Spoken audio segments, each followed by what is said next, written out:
Indicator Media presents Classic Car Update, your daily collector car newscast for Monday, April 28th, 2025. Hello, I'm Chad Allen Tyson.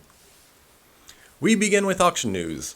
Bonhams concluded its spring Stafford sale yesterday after 2 days in the International Classic Motorcycle Show.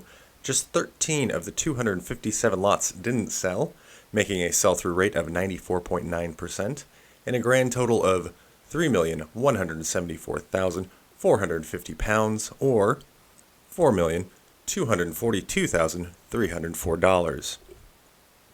Top sellers from the two-day motorcycle auction include the 1925 Brough Superior SS 100 going for £276,000 or $368,864, and the 1937 Vincent HRD 998cc Rapide Series A, which went for £181,700 or $242,822.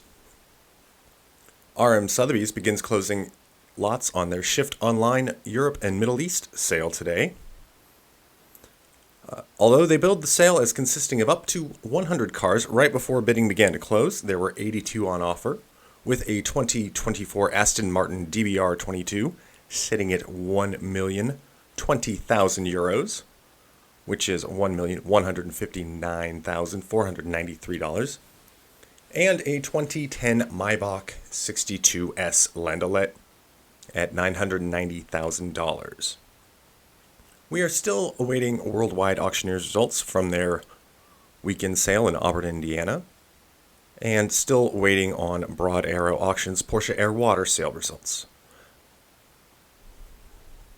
In car show updates, La Jolla Concours d'Elegance in La Jolla, California took place yesterday, with a black Mercedes-Benz 300 SL Gullwing winning Best of Show. And that's the news for today. Subscribe today for Classic Car Update. Don't forget to like, comment, and share this with whomever might appreciate it. Visit our website at classiccarupdate.com. Classic Car Update is a product of Indicator Media and is made in association with the Autoshift.